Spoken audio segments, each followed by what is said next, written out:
everybody, welcome to another Political reaction video. I'm your girl Olivia Rondo, and today we are reacting to some of the victories made by the Trump administration on the economy lately. We've got the Treasury Secretary Scott Bennett on the news debating a reporter or an anchor or whatever you call these people, journalists. I don't even know if they're journalists anymore, but on the accomplishments that we've seen thus far. Let's get into it. Inflation has been very tame. Consumer earnings were up 0.8% last month, which is a gigantic increase for 1 month. So real earnings minus low inflation is great for the American people, and that's what we're seeing. But because when you met with the Chinese earlier this month and you went down from the 145% tariff down to about, it's like 30%. 30% is not nothing, that tax on goods coming in here. Retailers are warning of price hikes. Well, when you go back to school shopping, things are going to cost more. But Margaret, some are and some aren't. Home Depot and Amazon said they're not. And Home Depot and Amazon aren't where you go for your back to school shopping. When you buy your jeans, when you buy your crayons, when you buy all those things that parents are going to be I don't know about you, but I do it online at Amazon. You know, this isn't an advertisement for Amazon. And guess where most of the Halloween costumes in America get bought? At Home Depot. So, that's just not right. There's a wide aperture here.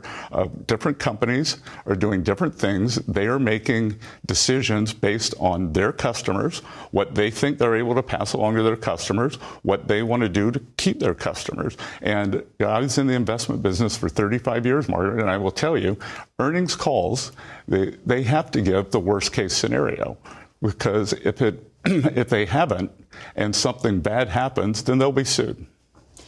It's not always the worst case. It's the most. Just to touch on this, because he skated past a really good point, or he at least kind of moved past it very quickly. But personal income, Americans' personal earnings for the March of April increased by 0.8%. Now, does 0.8% sound like a big number? Not really, but it actually is huge in terms of personal income. I was watching CNBC the other day, and in my opinion, CNBC is pretty straightforward.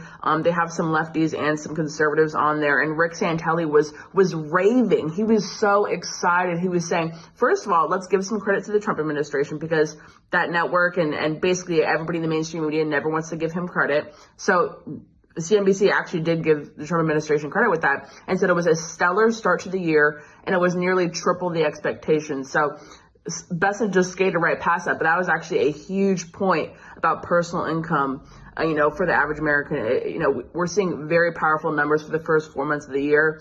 It just so happens that it's the first 4 months that Trump has been back in office. So let's see if it has anything to do with it. Spoiler, it does, but let's continue.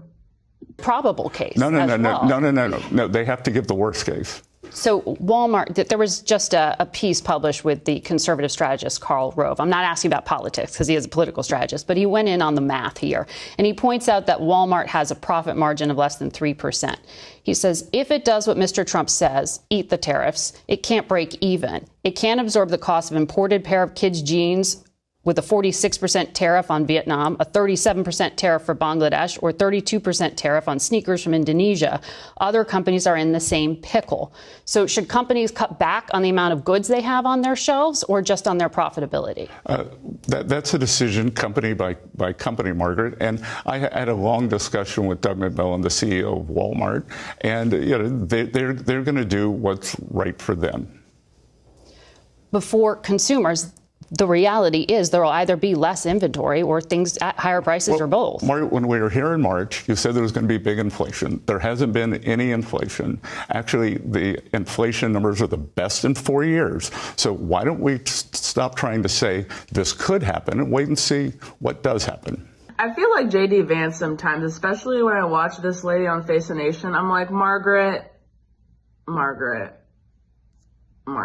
But I mean, I think that Bessent knows a lot more than what he's alluding to, essentially. I mean, he just said he had a long conversation with the CEO of Walmart. He didn't say what Walmart's decision was going to be, but I believe he probably knows the decision Walmart's going to make. As we've seen with the Chinese tariffs, as we've seen with tariffs on, pretty much every country that we levy tariffs on, which is pretty much all the countries that exist on planet Earth, they've rushed to the negotiation table with Trump. Okay, we've already seen a lot of tariffs being rolled back. We've already seen Trump's promises follow through. You know, I don't think these were ever meant to be long-term or permanent tariffs. They were a negotiating chip, and in my opinion, the negotiation is working. I mean, we have mainstream media outlets reporting the success of the Trump economy. USA Today, according to the Consumer Price Index, the inflation eased to a 4-year low in April, just as Trump's tariffs took effect. A 4-year low. I wonder what happened. I wonder what's happened over the last 4 years that would make inflation go up. I don't know. Then Axios, another kind of establishment mainstream news outlet, just reported a couple weeks ago that hard data suggests the fears of tariff-driven inflation and recession from the Democrats may have been overblown. Overblown. That's a direct quote from Axios. Moving on, as Yahoo Finance reported a couple days around that, it was on May 13th, actually, the price of eggs tanked. This is the word that Yahoo Finance used.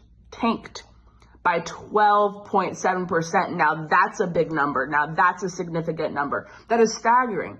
Tanked by nearly 13% on a monthly basis in April. That is the largest month-over-month drop since 1984. All this fear-mongering, all this, pointing fingers and basically hoping that the American economy fails. Here's the thing about the left, actually, guys, is that when Biden was in office for 4 years and Kamala was a vice president for the last 4 years, I never wished they would fail. Sometimes I would point things out and be like, this is inevitably going to fail because it's a terrible idea, and it did, but I never hoped they would fail. Why would you hope that as the captain of your ship is going to sink the ship when we're all on the ship? That's the difference, I think, between the left and the right, at least from what I've seen, is the left actually hopes that President Trump's economic plan fails. They don't want to look at the CPI. They don't want to look at the price of eggs. They don't want to look at the price of gas. Like, this stuff is actually improving.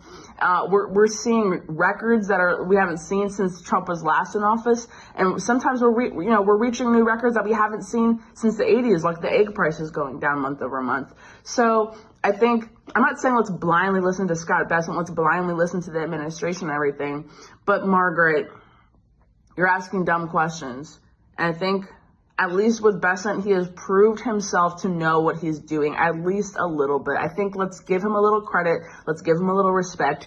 He definitely, all the news outlets from Yahoo to Axios to USA Today to CNBC, they're all reporting similar things, that the fears about the tariffs and inflation were overblown, the egg prices were overblown, they're all going down. That's really the only take I have on that is let's actually look at the numbers. Let's actually look at the Consumer Price Index. Let's actually look at the gas pump. Let's actually look, personally, I've seen the price of eggs drop in Washington, D.C. drastically at my local corner store. Drastically, the price of eggs has drastically dropped. So I'll just say I'm seeing it in my personal life. I want to know if you guys are seeing it in your personal lives. Let me know in the comments, and don't forget to like, share, and subscribe to Politibra, and I'll see y'all next time. Bye.